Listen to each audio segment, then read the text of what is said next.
ngomongin birokrasi ala-lan. Ketemu lagi di obrolan ngomongin birokrasi ala-lan. Kawanlan, organisasi profesi memegang peranan penting sekali. Dan seperti yang kita tahu bersama, dalam Permen PAN RB nomor 1 tahun 2023, organisasi profesi ini diatur sebagai komponen penting dalam sistem pengelolaan jabatan fungsional, terutama dalam hal pembinaan dan juga pengaturan profesi secara keseluruhan. Untuk itu, kali ini kita akan berbincang, ngobrol dengan dua orang maestro asosiasi profesi kita. Ada dua. Yang pertama ada Asosiasi Profesi Widya Iswara Indonesia, API, Bapak Dr. Insinyur Sugiharjo, MSI, atau biasa akrab dipanggil dengan Pak Jojo. Apa kabar Pak Jojo? Alhamdulillah baik, terima kasih Mbak Niken udah diundang ke acara spesialnya LAN ya. Iya, saya yang terima kasih nih Pak, obrolan Pak. Baik, dan selanjutnya ada dari Ikatan Nasional Analis Kebijakan atau INAKI, dengan ketuanya di sini Bapak Dr. Andes Imam Gunarto, MHun. Apa kabar Pak Imam? Alhamdulillah, sehat-sehat. Anak bontot ini ya Pak, ya INAKI ya Pak. Terima kasih Mbak Niken. Iya. Kami diundang untuk acara obrolan ala-lan.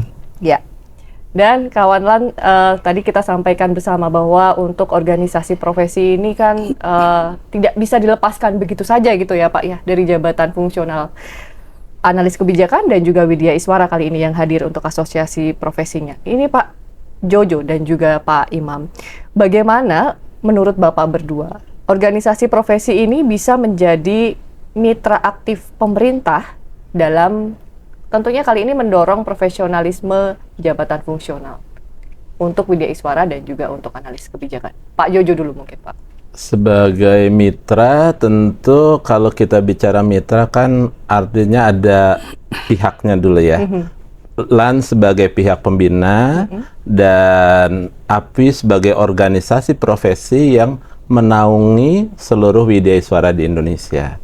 Nah, dalam hal ini tentu sebagai mitra kita perlu bersinergi dalam artian apa yang menjadi kebijakan pemerintah untuk dideliver dalam rangka misalnya pengembangan kompetensi, perubahan paradigma API, nah itu kita terjemahkan dalam berbagai program baik API pusat, API kementerian maupun API provinsi.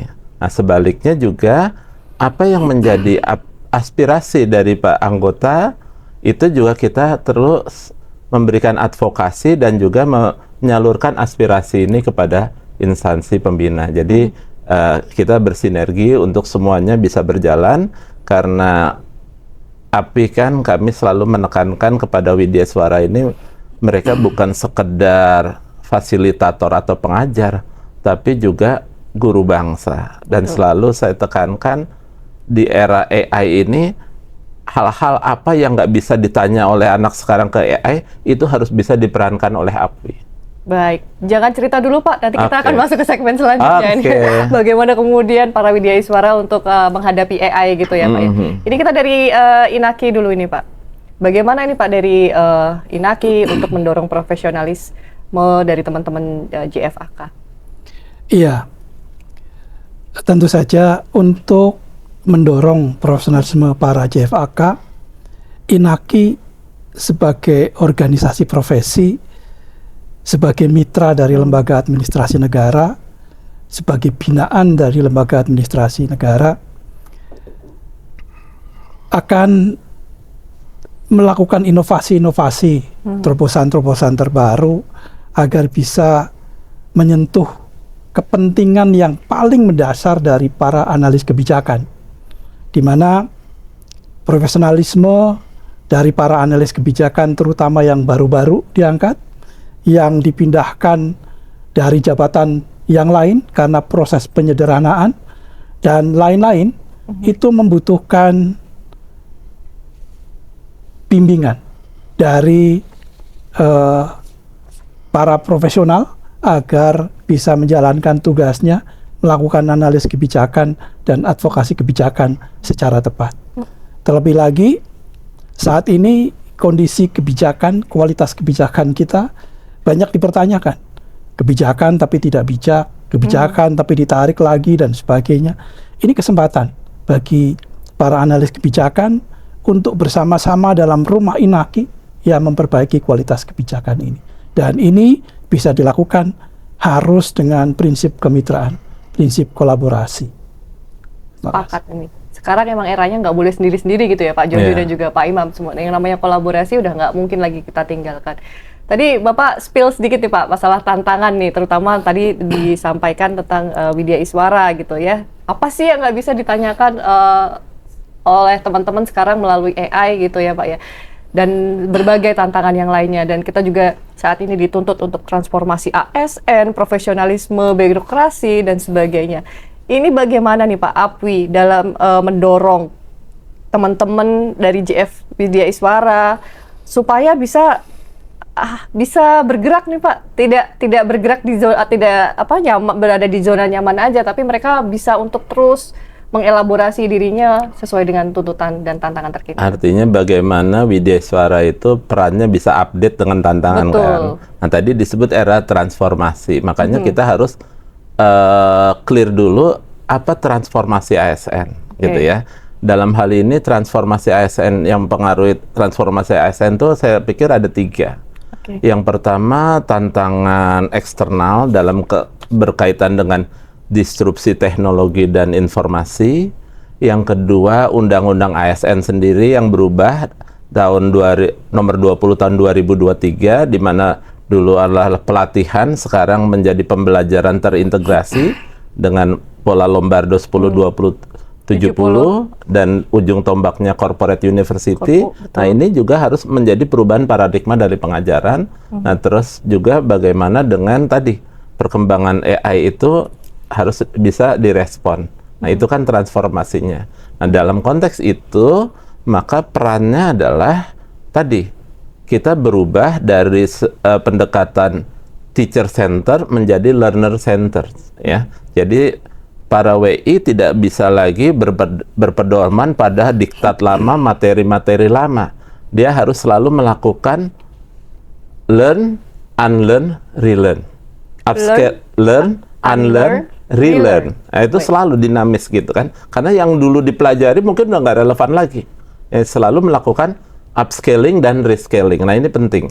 Dan itu bukan hanya pada WI senior, tapi semua tingkatan WI sesuai dengan tantangannya kita harus melakukan perubahan-perubahan itu. Nah ini Pak, tadi saya sedikit nih Pak Imam sebentar ya Bapak ya. Tadi disampaikan bahwa ada perubahan nih Pak dalam pola pembelajaran dan juga pelatihan. Terus bagaimana kemudian APWI melihat kemudian pergeseran ini berubah menjadi mungkin yang lebih banyak ke berbasis digital dan juga micro learning gitu Pak? Dalam hal ini kita harus melihatnya tidak bisa parsial, tapi dalam pendekatan ekosistem pembelajarannya mendukung tidak. Contoh misalnya kita sendiri dengan LAN itu kan sekarang udah banyak pembelajarannya itu kok jadi saya lupa istilahnya.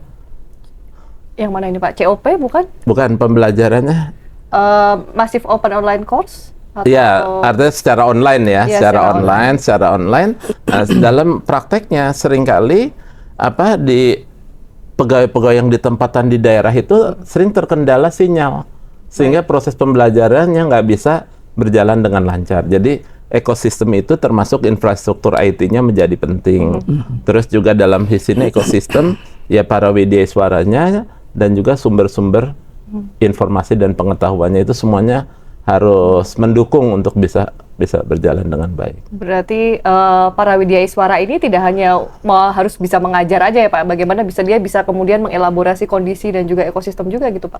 Iya, dan juga perannya kan ini sekarang dengan pembelajaran terintegrasi itu kan Widya Iswara juga harus bisa melakukan CMC melalui coaching, mentoring, counseling. Nah karena itu Widya Iswara kita harapkan menjadi belajar dulu tentang CMC ya, kemudian dia menjadi instruktur untuk menularkan pengetahuan tentang coaching, mentoring, counseling ini kepada para pejabat struktural. Karena dengan perubahan undang-undang ASN ini, pejabat di lingkungan birokrasi itu tidak hanya komandan kan, tapi dia juga harus bisa berperan sebagai counseling dan mentoring. Nah ini harus dimulai dari widyaswaranya dulu, baru ditularkan kepada para pejabat struktural. Baik, menarik. Sekarang kita geser dulu ke analis kebijakan ini, Pak. Kalau dari Inaki ini, Pak, bagaimana kemudian Inaki melihat tantangan yang dihadapi para analis kebijakan, dan bagaimana kemudian Inaki bisa mendorong para analis kebijakan itu untuk merespon perubahan-perubahan? Iya, Inaki itu organisasi yang sangat baru. Ya. Baru sebulan lebih ya. Betul. Jadi apa yang kami lakukan di kepengurusan Inaki baru dalam tahap konsolidasi, ya, menyiapkan struktur organisasi, menyiapkan sumber daya yang mencukupi kepengurusan dan sebagainya, termasuk belanja masalah. Belanja masalah yang dihadapi oleh para Inaki, para analis kebijakan. Jadi ada dua tantangan bagi dua kelompok tantangan bagi analis kebijakan. Yang pertama, tantangan internal ini dihadapi oleh para analis kebijakan berkaitan dengan dirinya, dengan nasibnya, dengan karirnya, ya, yang saya kira ini menjadi ya tantangan yang sebagian besar dialami oleh para analis kebijakan, ya. Yang kedua, tantangan eksternal berkaitan dengan lingkungannya, di mana lingkungannya belum betul-betul menjadi ekosistem yang sesuai dengan persyaratan bahwa para pejabat struktural memberikan kesempatan, memberikan kepercayaan yang penuh kepada para analis kebijakan. Di mana kalau Widyaspara sebagai guru ASN, analis kebijakan itu sebagai pemikir ASN, pemikir birokrasi untuk membangun kebijakan yang berkualitas. Tetapi ini tantangan berat bagi para analis kebijakan untuk bisa berkontribusi. Dia mungkin pandai, tapi kadang-kadang untuk bisa berhadapan dengan atasannya, dengan struktural, itu bukan pekerjaan yang mudah untuk bisa dipercaya menyampaikan rumusan-rumusan kebijakan yang tepat. Ya. Nah, belum lagi tantangan yang lebih berat, ya, terkait dengan perkembangan teknologi dan informasi. Ya, orang membuat policy paper atau policy brief, tinggal ngetik minta sama AI, itu akan keluar, Pak. Ya. Iya, betul. Dan bagaimana berdarah-darah para analis kebijakan membuat policy paper, tapi kemajuan teknologi sedemikian. Dan ini kalau itu diserahkan ke AI, ya fungsi pemikir dari para analis kebijakan akan hilang, akan terbuang. Dan tidak boleh tidak, karena AI berpikir tidak menggunakan aspek humanity. Sedangkan analis kebijakan, ya, ketika dia menelurkan usulan-usulan kebijakan, harus berdasarkan kebutuhan atas manusia itu sendiri. Dan ini saya kira yang menjadi tantangan para analis kebijakan yang disadari penuh oleh pengurus Inaki, yang sekarang ini sedang kita persiapkan program-programnya, ya, jamu-jamunya untuk mengatasi problematik yang semacam ini. Kita punya banyak analis kebijakan yang sangat hebat, kepakarannya luar biasa, tetapi masih terpisah-pisah, ya, belum bisa didaya gunakan untuk menjadi satu kekuatan hebat untuk bersama-sama membangun kebijakan publik yang berkualitas dan bisa membantu pembangunan ini. Saya percaya pelan-pelan nanti Inaki bisa mengelaborasi. Insya Allah, insya Allah. Dan saya termasuk orang yang sangat yakin bahwa AI boleh saja maju, tapi yang namanya konteks harus didudukkan permasalahannya, tetap human, tetap harus yang tetap megang gitu ya, Pak. Betul. Analisis boleh dibantu, tapi ntar dulu nih konteksnya kita lihat dulu gitu, betul ya, Pak ya. Yes. Nah, kira-kira Pak Imam, tadi seperti itu tantangannya. Ada nggak, Pak, rencana-rencana program dari Inaki, Pak, biar untuk transformasi ini, Pak? Iya, pertama Inaki itu tentu saja ingin meningkatkan profesionalisme anggotanya. Oke, sepakat, Bapak. Terutama anggotanya. Betul. Dan kita memiliki ketua bidang ya standarisasi, pengembangan kompetensi dan sertifikasi untuk para anggota Inaki, yang diketuai oleh orang-orang hebat di sini.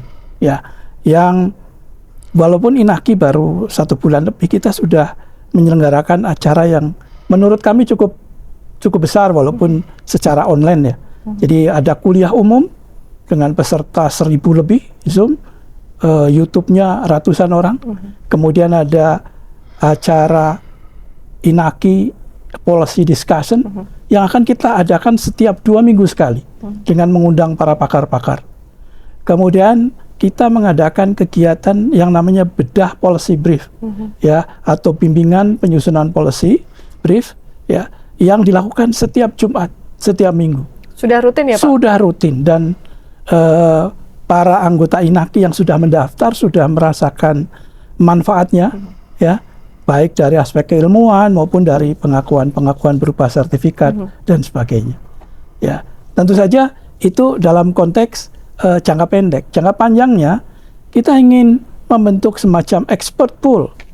Jadi satu kelompok kepakaran. Kita punya analis kebijakan utama itu 68 orang lebih yang dari berbagai institusi dengan kapasitas kepakaran yang sangat hebat-hebat. Kita sedang konsolidasikan agar terbentuk semacam expert pool yang dimana nanti bisa kita tugaskan atau kita mintai untuk membantu masing-masing kementerian sesuai dengan kebutuhan kementerian atau daerah masing-masing. Jadi kita bisa distribusi expert, ya, yang kapasitasnya sudah terkumpul di organisasi Inaki ini. Ya, apalagi analis kebijakan ini tersebar sangat luas ya Pak, ya, dalam berbagai bidang gitu ya. Betul. Ini masalah ekspertis ini di Widya Iswara juga saat ini juga sedang disusun juga ya Pak ya. Kan Widya Iswara ada macam-macam juga untuk keahliannya. Semua keahlian di Republik ini ada di Widya Iswara karena Sama dari ini mulai keuangan, bidang teknis, bidang apapun ada. Sampai kesehatan sama Ya, dengan analis kebijakan juga cukup luas ya ini Pak ya. Nah, ini kan kalau untuk APWI sudah cukup lama nih Pak, namanya jejaring udah sampai di daerah gitu juga ya. Dari Inaki sedang merintis ke sana ini Pak. Ini bagaimana nih Pak? Dari APWI bisa ekosistemnya sampai ke daerah-daerah ini bisa tetap terjaga dan bisa tetap optimal gitu Pak? Ya, dalam hal ini kan dalam struktur sesuai dengan anggaran dasar rumah tangga, organisasi APWI itu ada DPP di tingkat pusat, di semua kementerian dan lembaga ada Dewan Pimpinan Kementerian Lembaga, dan di tingkat provinsi ada Dewan Pimpinan Wilayah. Nah, selama ini untuk kementerian dan lembaga ini sudah sekitar yang terdaftar ya, dari 38 kementerian ya, sekarang ini yang terdaftar sekitar 20 kementerian yang ada DPW-nya, dan untuk tingkat provinsi dari 33 provinsi yang anggota APWI-nya ada di 23 provinsi, tetapi yang dari 23 provinsi itu yang membentuk DPW baru 16. Contoh di Jawa Tengah misalnya. Ada anggota APWI-nya dari Jawa Tengah ada, tapi Jawa Tengah belum membentuk Dewan Pimpinan Wilayah. Nah, ini kita dorong untuk itu. Jadi, melalui tangan-tangan dari kementerian dan DPW, kita selalu melakukan kegiatan-kegiatan yang sifatnya rutin. Yang rutin itu ada pertemuan forum regional. Jadi antara DPP dengan regional Sumatera, regional Jawa itu seperti itu. Di samping juga setiap tahun kita ada pekan ilmiah nasional, PITNAS ya, itu rutin, dan setiap 2 tahun juga kita melakukan jambore nasional. Itu forum-forum untuk kita melakukan kegiatan yang skalanya nasional, di samping juga kegiatan-kegiatan yang rutin dalam bentuk COP, dalam bentuk webinar yang lain, jurnal, penulisan, seterusnya. Kalau di Inaki gimana Pak? Akankah nanti bergerak juga ke seluruh daerah Pak? Ini kita nanti akan berguru kepada Pak Jojo ya, selaku Ketua APWI ya.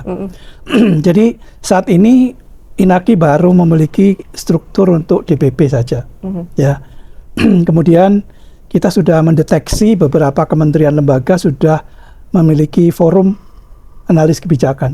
Itu tinggal kita formalkan, ya, nanti setiap kementerian lembaga yang memiliki analis kebijakan minimal 30 orang itu bisa membentuk.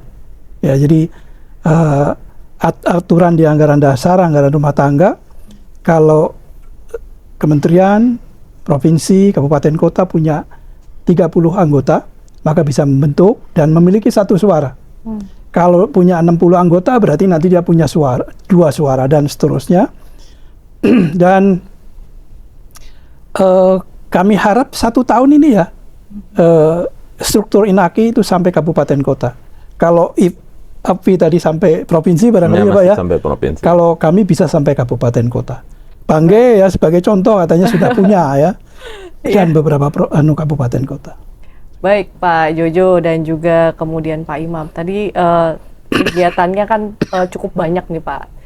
Sekarang kalau misalnya saya sebagai jabatan fungsional, gitu, pemegang jabatan fungsional, kira-kira nih Pak, apa yang menjadi trigger bagi saya ketika saya harus join dengan organisasi profesi? Baik itu mungkin API ataupun Inaki. Kebetulan saya Pranata Humas ya Pak, Ipra Humas dan sudah join. Silakan Pak, mungkin Pak. Itu yang memang menjadi salah satu tantangan. Sebagai suatu organisasi profesi, salah satu ciri organisasi profesi dia harus mandiri. Betul. Termasuk dalam pengelolaan anggaran. Salah satu sumber anggaran kegiatan API itu dari iuran anggota, di samping dari kegiatan-kegiatan profesi lain yang tidak mengikat. Nah, untuk anggota mau membayar, tentu mereka akan bertanya, manfaat buat saya apa? Itu kan? Betul. Nah, ini dalam hal ini, melalui forum ini, dari kepengurusan yang lama, sebagai contoh, sudah diperjuangkan ya, berkaitan dengan penggolongan Grade Tunkin. Nah, itu juga termasuk sekarang udah meningkat itu ya perjuangan API yang disetujui oleh LAN dan Menpan Menku. Sehingga Grade Tunkin para WI ini seluruh Indonesia sudah standar. Termasuk juga besarnya tunjangan fungsional WI kan sudah naik waktu itu. Itu hasil perjuangan dari API. Di samping itu juga tadi dalam fungsi sebagai advokasi memperjuangkan kepentingan anggota. Jadi seperti kita tahu ini keluhan para widya suara di seluruh Indonesia nih ya, berkaitan dengan apakah yang mau naik jabatan, mau melimpah, impasing, itu selama beberapa tahun kabinet yang lalu itu kan sempat tertahan karena ada moratorium. Nah, dengan adanya kabinet baru, Menteri PAN yang baru, kami sudah meminta dukungan LAN bersama Pak Taufik, kita bersama-sama kepada Bu Rini sebagai Menteri PAN RB untuk memperjuangkan apa yang jadi aspirasi anggota. Sehingga quote-unquote ketentuan tentang moratorium itu sudah dihapus. Ya, jadi untuk yang fungsional itu prosesnya bisa lebih sederhana.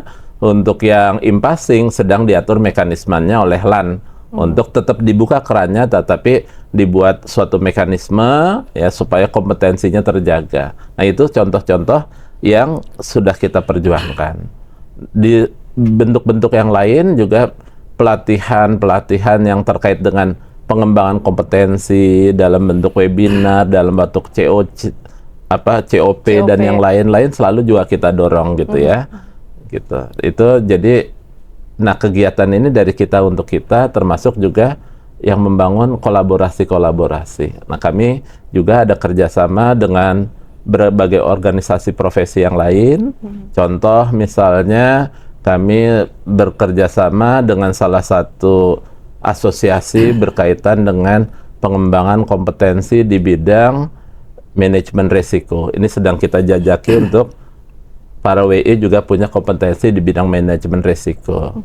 Kemudian kami juga sedang bekerja sama, sudah membuat MOU dengan Kuala Lumpur University. Nah, ada beberapa kemudahan-kemudahan yang dengan sebagai anggota API itu mendapat special rate dan special treatment, kira-kira gitu. Artinya kalau kita join di organisasi profesi pasti nggak akan rugi ya Pak ya? Harus ya. Jadi selain ada reskilling, upskilling, kompetensi dan sebagainya, tadi ternyata ada proses advokasi juga di dalamnya gitu ya Pak ya. Kalau di Inaki Pak, nanti kira-kira akan berprogres seperti apa Pak? Iya, ini tugas pertama justru, iya kan? Kita menjaring anggota sebanyak-banyaknya. Ya, saya dengar Kemdagri memberikan informasi di daerah aja ada 33.000 analis kebijakan. Dan itu ya sampai sekarang belum tersentuh ya. Dan saya kira program pertama yang kita lakukan adalah meyakinkan para analis kebijakan agar bergabung dengan Inaki. Sebetulnya begini, di dalam PP ya tentang manajemen ASN ya, kemudian dalam Permen PAN RB, juga dalam peraturan Kepala LAN, itu setiap pejabat fungsional itu wajib, Wajib, betul Pak. ya kan? Betul. Wajib menjadi anggota organisasi profesi. Nah, terkait dengan ini yang pertama saya tanyakan justru seberapa jauh LAN bisa memaksa dalam tanda petik agar bergabung dengan organisasi profesi. Kalau kami dari Inaki ya istilahnya merayu ya mengadakan pendekatan-pendekatan agar dia tertarik untuk menjadi Belajar dari API Pak Imam. Iya, tentu Nggak, saja harus kami belajar. yang dibantu LAN terus terang disampingkan kita kan ada dua pendekat ya, memberikan manfaat, tapi kadang-kadang juga orang itu kalau tidak ada yang memaksa kan Harus susah mentalnya juga kan. harus Itu kuat dia. nih, Nah, Pak, jadi ya. dalam hal ini kami didukung LAN, artinya kalau untuk uji kom dan sebagainya harus punya kartu anggota API yang aktif. Nah, Iya, itu itu. salah satu dukungan konkret dari LAN untuk API sebagai satu-satunya organisasi profesi yang diakui. Diakui LAN. Nah, sehingga itu cukup efektif dukungannya, Pak. Iya, kami ingin begitu, Pak. Ini mumpung di obrolan ini pasti didengar sama pimpinan LAN kan. Jadi para analis kebijakan yang ingin uji kompetensi, ingin meningkatkan karirnya dan sebagainya, keanggotaan analis kebijakan sebagai bagian dari Inaki menjadi persyaratan. Ya, saya kira ya ini saling membantu ya Pak Jojo ya. Jadi Ya. Prinsipnya dari kita untuk kemaslahatan umat gitu ya Pak ya. betul. Baik, tadi kan disampaikan bahwa kita perlu nih yang namanya kolaborasi dari APWI dan juga dari Inaki. Kira-kira ada nggak Pak rencana untuk perluasan kolaborasi dengan pihak-pihak di luar sektor yang sudah ada sekarang, misalnya dengan kampus atau universitas atau mungkin dengan pihak-pihak yang lain gitu Pak? Kebetulan ya untuk API kan tadi saya sudah jelaskan ya. Iya. Dengan Girma kita sedang melakukan pelatihan untuk risk management, sehingga nanti kan gini, kalau sebagai Widya Suara itu kan beda dan organisasi yang lain. Betul, ya. sepakat. Kompetensinya itu hanya berlaku sepanjang Widya Suaranya masih aktif. Kalau sudah batas usia pensiun kan enggak. Tapi kalau dia punya kompetensi yang lain, walaupun sudah pensiun sebagai Widya Suara, misalnya kalau WIUTA 65, di luar 65 dan kompetensi-kompetensi yang diberikan selama tergabung di API, dia bisa melanjutkan. Nah, itu termasuk berkaitan dengan manajemen risiko yang sedang kita latihkan. Termasuk juga dengan berbagai kampus kita melakukan kerjasama, dan juga dalam hal ini yang sedang dijajaki gini, para Widya Suara juga kan hadir terhadap isu-isu nasional. Misalnya sekarang Presiden sedang menggelakkan program swasembada pangan untuk kemandirian pangan. Nah, WI kita kan ada dari Kementerian Pertanian dan itu hadir. Ya, orang Ustadz Adi Hidayat aja tergerak dengan mensupport dengan Indonesia Menanam kan. Nah, WI juga harus bekerja sama dan para pihak itu. Jadi di samping untuk dirinya sendiri, juga kita untuk masyarakat dalam rangka mendorong program-program nasional kita. Dari Inaki Bapak? Iya, itu sudah menjadi rancangan yang akan kita lakukan. Sudah ada blueprintnya ya Pak? Sudah ada, karena kita nggak mungkin bisa bekerja sama sendiri kan. Nah, pertama tentu saja kita akan fokus kerjasama dengan organisasi profesi yang sejenis, yang memang merupakan satu ekosistem. Misalnya dengan asosiasi perancang perundang-undangan. Itu karena hasil dari analis kebijakan itu nanti digunakan oleh perancang. Kemudian dengan perencana, ya, dengan asosiasi peneliti, ya, asosiasi dosen yang memang memiliki satu ekosistem. Itu yang pertama. Yang kedua, kebetulan yang duduk di kepengurusan, terutama di Dewan Pakar, kita itu para ahli-ahli dari perguruan tinggi. Perguruan tinggi juga. Tidak hanya dalam negeri, tapi luar negeri. Yang sudah kita rancang, nanti Inaki punya cabang atau bekerjasama dengan negara tersebut. Baik. Ya, yang punya think tank pemikiran tentang bangsa. Di sana ada misalnya Valde Club. Nah, ini Valde Club punya kerjasama dengan Indonesia untuk merancang satu kebijakan geopolitik, keseimbangan geopolitik dunia misal. Nah, ahli-ahli geopolitik dari Valde yang tersebar di seluruh dunia, kebetulan saya termasuk jaringan di sana, sehingga bisa, saya kira para analis kebijakan tidak hanya berkiprah dalam konteks nasional, tapi juga bisa secara internasional. Tapi ini jangka panjang. Baik. Ya, kita akan persiapkan langkah-langkahnya ya secara tepat gitu. Baik Bapak, Pak Jojo dan juga Pak Imam, pertanyaan terakhir dari saya ini Pak. Bagaimana nanti kira-kira Bapak-Bapak berdua ini, Apwi dan juga Inaki, pesannya kepada para Widya Iswara dan juga analis kebijakan supaya teman-teman yang ada di Widya Iswara dan juga analis kebijakan ini nggak capek untuk belajar gitu Pak, tetap semangat, tetap upgrade skilling dan sebagainya, dan tumbuh bersama dengan organisasi Apwi dan juga Inaki. Pak Jojo silahkan. Pesan saya ada dua. Yang pertama, saya kutip apa yang disampaikan oleh Peter Drucker. Dalam situasi yang berubah penuh dengan turbulensi, yang berbahaya itu bukan pada turbulensinya, tapi pada pola pikir lama yang masih digunakan untuk situasi yang sudah berubah. Jadi kata kuncinya, kita harus change paradigm supaya kita bisa catch up atau mengikuti dengan tantangan yang baru. Nah, dalam konteks itu, bagaimana perubahannya, sebagaimana yang tadi saya sampaikan, karena disrupsinya demikian luas dan cepat, maka yang paling penting itu bukan apa yang kita pelajari, tapi bagaimana cara kita belajar. Ya, karena apa yang kita belajari 5 tahun yang lalu mungkin sekarang udah nggak kepake. Nah, cara belajar yang efektif itu menjadi penting. Nah, tadi selalu pendekatannya tadi learn, unlearn, relearn, untuk kita melakukan upscaling dan rescaling. Jadi kata kuncinya belajar, belajar, dan belajar. Terima kasih. Baik, terima kasih Pak Jojo. Dari Pak Imam, dari Apwi. Iya. Dari Inaki, maaf. Dari Inaki. Iya, saya berharap kepada seluruh JFK di seluruh Indonesia untuk ya bergabunglah dengan Inaki, memperkuat Inaki sebagai rumah bersama, sebagai tempat belajar bersama, sebagai tempat membangun diri bersama-sama untuk memperkuat satu sama lain. Dan ujungnya pekerjaan kita bermanfaat, tidak hanya untuk diri-diri sendiri, tetapi juga untuk kepentingan bangsa dan negara.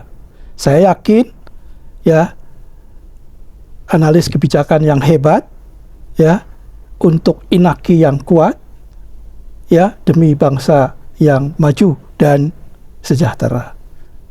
Luar biasa. Memang berat nih kalau ngobrol sama bapak-bapak senior nih. Aduh, saya rasanya harus banyak belajar ini kali ini. Baik, terima kasih banyak Pak Jojo. Terima kasih Mbak Niken. Terima kasih banyak Pak Imam sudah hadir bersama kita dan ngobrol bareng di obrolan ngomongin birokrasi ala Lan. Dan kawan Lan, demikian tadi perbincangan kita. Memang kita agak susah untuk kali ini saya menarik satu benang merah, tapi yang jelas bahwa setiap zaman itu pasti punya tantangan masing-masing ya. Yang penting bukan perubahannya itu, tapi bagaimana kemampuan kita untuk beradaptasi dan terus belajar. Dan tentunya lebih enak kalau kita berkolaborasi atau bekerja sama dengan organisasi atau asosiasi profesi. Sampai jumpa di obrolan selanjutnya dan dadah.